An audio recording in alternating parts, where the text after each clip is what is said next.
Hello, everybody.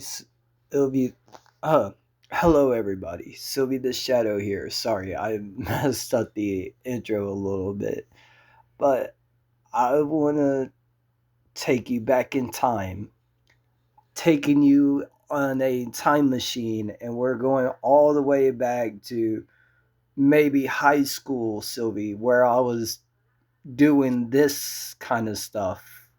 Times two. Come on, children, don't be shy. Just give it your best shot. Yes, Clyde. 12? Okay, now let's try to get an answer from someone who's not a complete retard. Oh, those were indeed simpler times when you just sat in class and pretty much didn't do your work and didn't pay attention. But who needs that stuff? Am I right or am I right? Well, other than answering dumb math questions that I don't know the answer to, or doing any kind of thing that would help my grades get better. Instead, I spend a lot of my school time online.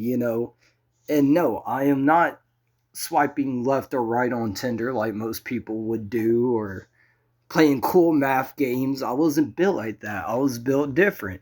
So I would look up creepy urban legends if we ever went into like a computer lab or done something with a computer. We don't even have to be in the lab. We could just be in the library and I'll just say I'm doing research.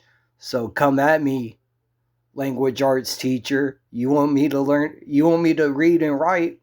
I'm reading and writing about what I want. I figure that's a fair trade off. Anyways, now let me set the scene for you. Just a tiny bit. I'm going to set a scene for you and we'll start with, let's just pretend you're in Japan, right? It's nice, it's beautiful, the city is bustling with life, except it's dark out and you're by yourself in the middle of a big old city. But not only you're by yourself, you come across a railroad station and it's dark and it's raining and you're just kind of by your lonesome and say you want to get past the train tracks, but just know you're around the train track area, right? And then out of the corner of your eye, you see something. It could possibly be moving fast, it could be moving slow, it could be moving like a turtle, you never know. But at the corner of your eye, you see something. Let's just say, let's set the scene a little bit.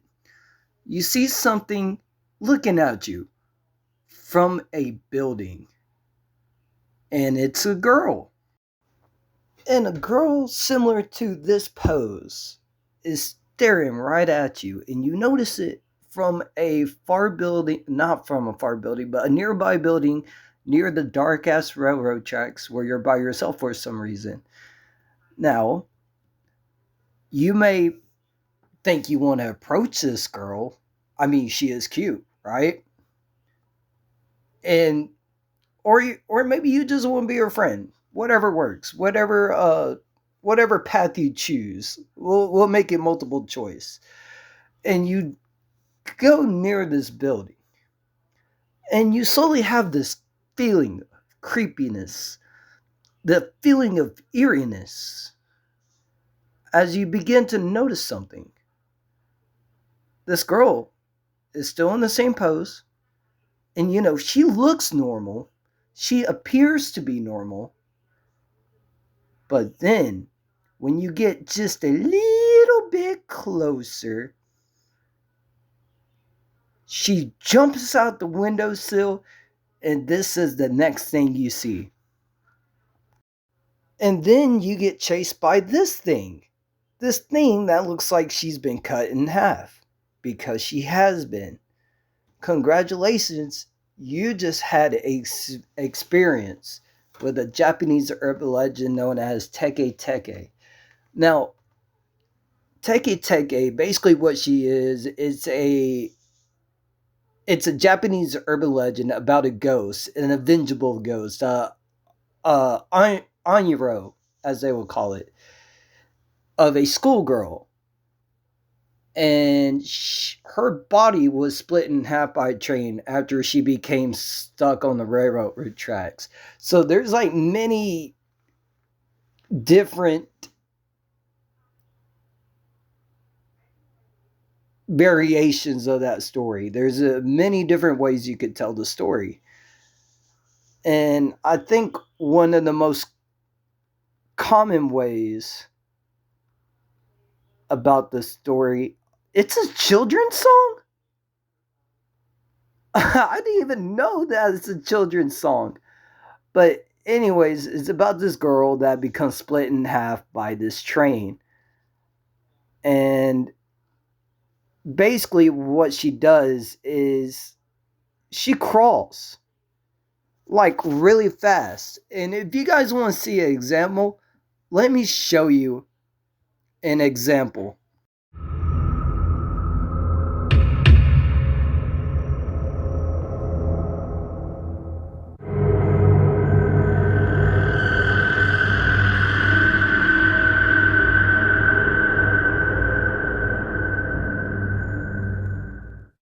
Now, the Teke Teke moves really fast, so technically she's a vengeful schoolgirl ghost. But on a funnier version, she's basically Flash with no legs. Like, if Flash had no legs and he had to crawl everywhere, that's exactly what it would be. And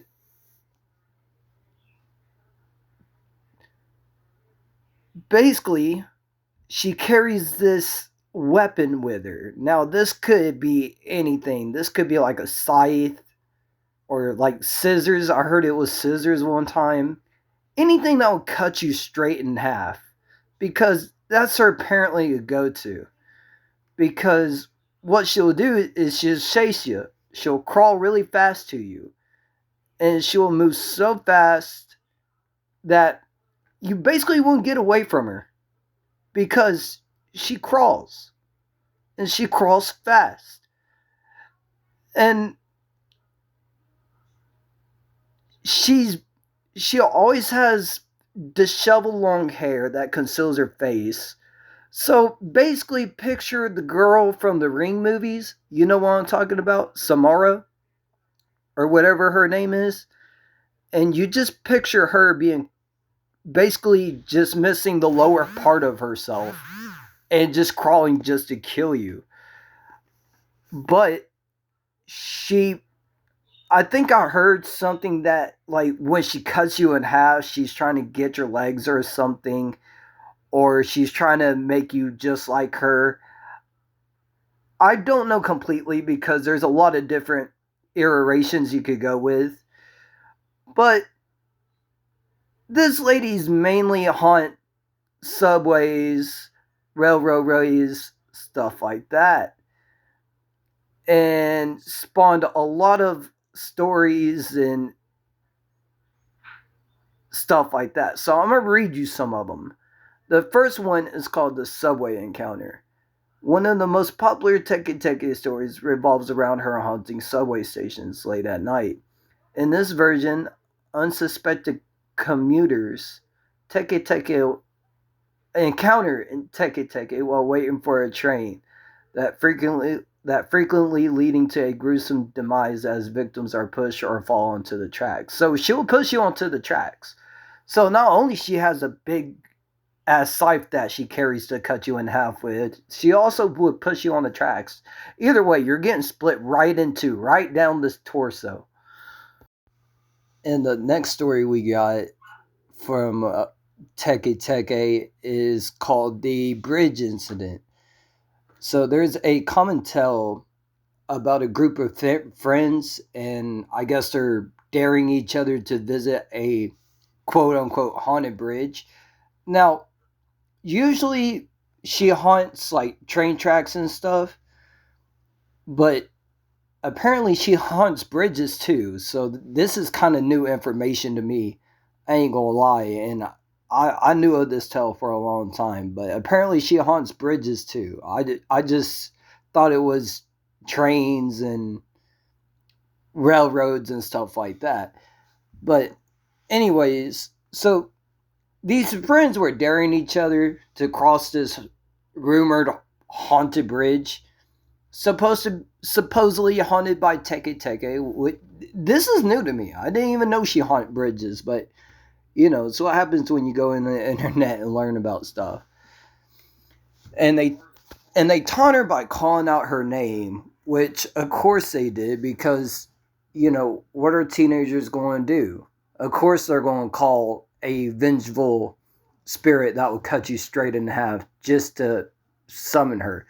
But the point of this tale is they eventually wind up summoning her, and apparently they learned their lesson because Teke Teke basically chases him down and pretty much just kills him, leaving a trail of blood and terror in her wake. So that's kind of terrifying. And the next story is called The Classroom Horror. So in some versions, of course, Teke Teke was a former schoolgirl who met a tragic end.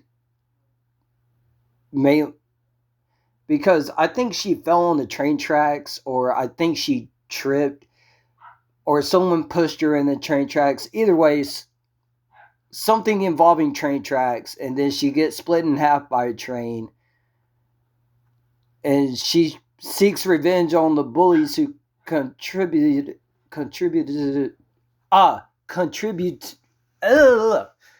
who basically just killed her. I give up on trying to say contributed. Oh, now I can say it. Okay, fantastic. Oh well. And they encounter her in a classroom, and basically she kills them in the classroom. Now, there is another story, and it's on Reddit. It's called Beware the Teke Teke, and it's by a user called Leeegggs, and it's on r/no sleep. So I'm gonna read you guys this full story. It's a pretty long story, so let's get right into it. And I think this will be our last story. But it's called Beware the Teke Teke. I recently took a trip to Japan to study abroad for a semester. While there, I made many friends who told me all about the history of this beautiful country in case I came back to visit. One thing to know about Japan is that it's advanced in technology and cutesy anime characters almost wholly cover up the horrors lurking in the shadows. Unfortunately, I had a painfully terrifying experience with said horrors, which is the whole point of this post. Now, with Reddit, you never really know, and I'm not going to say this story is true, and I'm not going to say it's fake because I honestly don't know. Because one thing I learned about urban legends is urban legends lead to some kind of truth. There's some kind of truth behind urban legends. But anyway, let's go ahead and read more.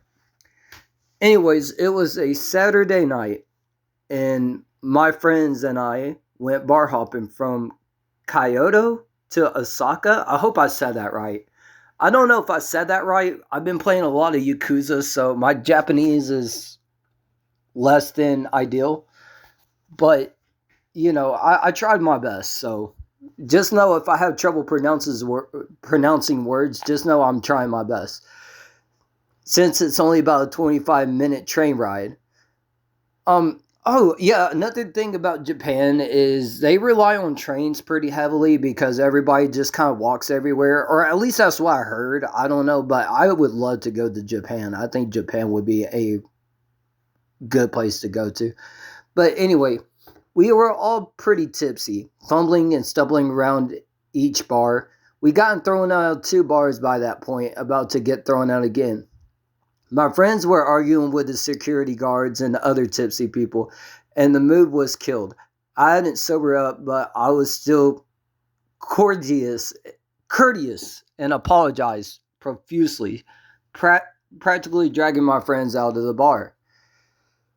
After all that, I called them a taxi and went on my way. I had already so much. I had already so much that night. Oh, already drunk so much that night. My bad. What is wrong with me? So I decided to take a 20-minute walk back to my dorm. There's still a good amount of people walking the street, so I felt a little more comfortable. Still stumbling around, I decided to take a shortcut through a nearby park. I know what you're all thinking in horror movies. Taking shortcuts almost always end up with someone dying. That is true. Every horror movie I've seen taking a shortcut, usually the main character, well, not the main character, but usually the character being pursued by the killer winds up dying because they're like, oh, look, a shortcut. How convenient. And then they run into the killer and then they're like, all like, ah, killer. That's the sound of them dying. However, it was freezing cold outside, and the path was the quickest way to my dorm. You know what? That's respectable. I mean, if I was freezing to death, I would take the shortest way home too. I walked through the park with my hands in my pockets, hunched over to protect my face from the cold air. Quick footsteps could be heard from behind me. Turning, I didn't see anyone, so I pressed forward immediately after I turned back around. The footsteps continued. It was as if a child was running around the park barefoot. I glanced around the area, but still nothing. I turned back around, and that's when my nightmares became a reality. Oh, and I know I should have said this earlier in the video, and I can't remember if I did, but if I hadn't said it earlier in the video, Teke Teke, the reason she has that name is she is known by the sound that she makes when she's crawling after you with her scythe or with her hands or whatever she's going to use to cut you straight in half horizontally at the waist. So there's that. So if you're wondering where that name came from, that's where it came from. I'm sorry that I forgot. That should have been like the first thing I should have said before starting this video, but I didn't think about it. There, lit up by the dim street poles, was a woman lying flat on her stomach, staring at me. From what I could see, the woman's hair was unkempt and all over the place. I squinted before shouting, "Hello!" The woman had no reaction, so I assumed she couldn't understand my drunken words. I tried my best to sound sober and repeated myself, "Hello, why are you on the floor?" I took a step towards the woman thinking she needed help. Why? Why? Why? You see this woman on the floor, and I get it, you're drunk. I get it. I understand being drunk, right? And you're probably not thinking clearly. But still, you see this woman on the floor with just a torso. I'm pretty sure you could probably see like a full torso and no legs. I think that would be like a good giveaway to run and call 911 and let them handle the situation. Or just, kind of run because either way, I'm not getting cut in half. The woman propped herself up on her hands, revealing the non existent lower half of her body. I slowly backed away. Sorry, my computer turned off. I slowly backed away. Oh, wait, where was I? Oh, okay.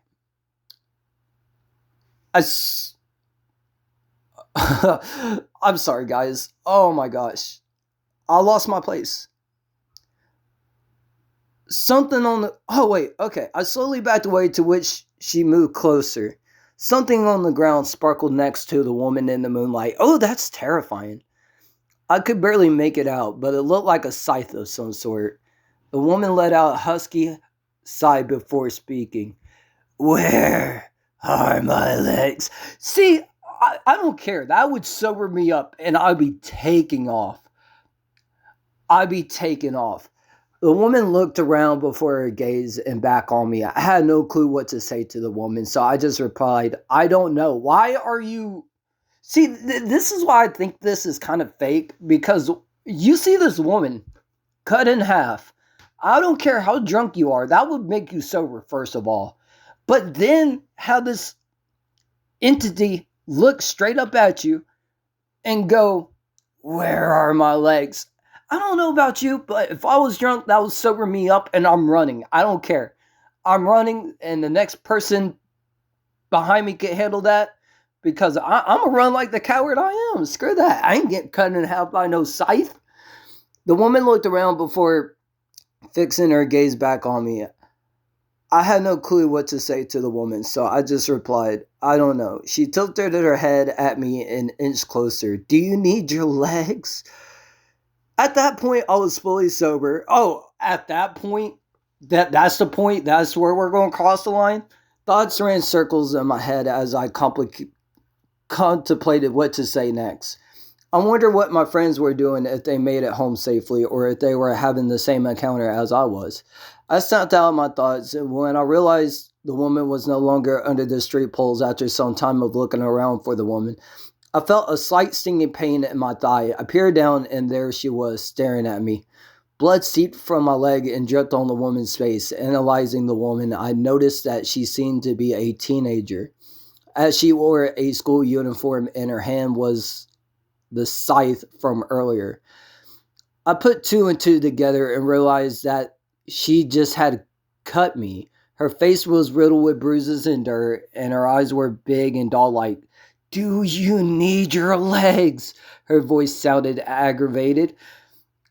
I'll be honest, I'm kind of with the ghost on this one. You're kind of just asking for it. Like, you just stood there and let her cut into your leg?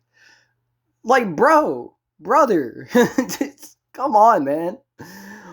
What kind of question is that? Why do you keep engaging? I cautiously eyed the young woman as the smirk grew across her face. Bro, just run. Just run. Within seconds, she raised her scythe in the air and slashed my leg. I immediately started sprinting for my life as loud pattering grew closer and closer to me. Exiting the park, I turned a sharp corner, hoping to distance myself from the girl. The little path took me back to the main streets of Osaka, but it was completely dead. Nobody was on the roads like previously, and all the surrounding billboards and lights were off. Fantastic. I glanced behind me, only to see the girl using her hands to get closer to me. See, bro, that would freak me out. Like, and you just sat here, had a whole conversation with a girl with no legs, bro. Like, come on, bro. My leg ached as I grew tired. As I continued, I recognized the area, and soon enough, my campus was in sight. I managed, uh, I'm, oh my gosh. Oh, I managed to throw myself at the door, shattering it into pieces. I screamed, hoping anyone would come out to help me, and the girl was still a ways away from me. Sorry, I'm having trouble sometimes because the way my mind works when I'm reading a story is when I'm reading a story, my mind just puts imaginary words into places, or if the words are a little bit spaced out, sometimes my mind's like, oh, that word's like right next to this word, and that's not the case. I recognized the area. Soon enough, my campus was in sight. I managed to throw myself at the door, shattering it into pieces. I screamed, hoping anyone would come out and help. The girl was still ways away from me, and so I already read that. So I took the chance to use the elevator, pressing the button. I grew more and more impatient. When the door opened, I saw my dorm mate staring at me in confusion. I thought you were going out. I shoved her and got in the elevator. How rude. How rude. You could have just, like, I understand your life is in danger, but you're with people. I don't know. That just seems kind of like a weird thing to do. I mean, like, I guess I can see it from his perspective too, or their perspective. I don't know if it's a he, but I can see it from their perspective too. Pressing all the buttons, she glanced around until her eyes fell on the girl, who smirked back at her as the doors closed. Oh, Teke was still chasing him. Okay. At this point, the adrenaline had died, and I collapsed into my friend's arms. I sobbed into her shoulder as her grip on me tightened. Who the hell was that, and why she's missing her legs? My breathing hitched as the elevator stopped on the highest floor. We got out and met up with a floor assistant who guided us to the infirmary to wrap the wounds on my body. I recounted my encounter with the girl to everyone in the room. You met the teke, the assistant said in a soft voice. Supposedly, the young girl had fallen onto a train line, on a railway line, my bad, and where her body was cut in half by an oncoming train. Jeez, man. It's told that she wanders around cities in search of her legs and will approach people. She'll ask them questions about her legs, and depending on their answers, she'll leave them alone or chase them and cut in half and take their legs.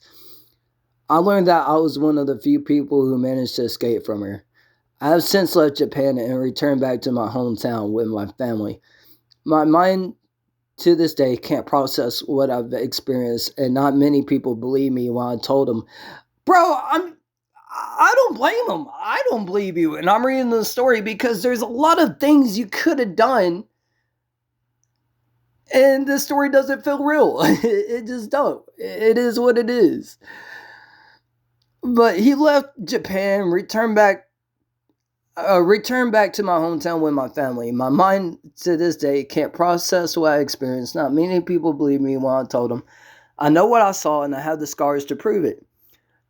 You can choose to believe it or not, but I just want to put this out there in hopes that someone else had a similar encounter. Now, I am curious. So, I do want to see, can you send images of your scars? So, we never got the images to this guy's leg, which I think would have verified his story a little bit. I think that would have been important. But it's, I don't know. It's kind of hard to take this seriously. I'm not saying that it didn't happen, but it could have happened. You know, you just never know. And a little fun fact before I end the video. America has their own version of teke, and it's called Click Clack, I think. And it's about this lady who gets into a real bad car accident that, you know, slices her in half. And from what I heard, she's, the only thing different about her is instead of walking with her hands, she walks with like her nails in the American version. I don't know, or she has long nails to cut you in half with, but you always hear click clack before she kills you. Just like the teke crawling after you, all you hear is tick, tick, tick, tick, tick. So, pretty interesting story. I hope you guys enjoyed this video. I have fun making it. I had to do a lot of research.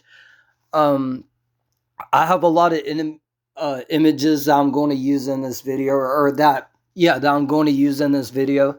So hopefully you guys enjoy this. It's something different, I think, and I think it gives this channel a very different route to go to, because I'm really into this stuff, obviously, and I really want to do more like this. So if it hits my goal of 4 likes, because that's what I want for this video, if you guys want me to make more of this kind of content. But if I hit 4 likes, I'll do more urban legends, cryptids, and stuff like that, because a lot of this stuff is very interesting. And hopefully you guys enjoyed the video. I'm out. Bye.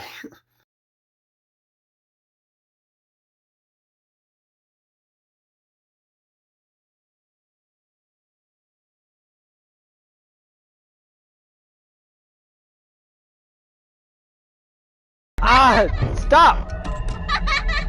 Get out of my office! This office is not for you! Leave! Go away! Nobody likes you! You have a stupid hat! You got stupid!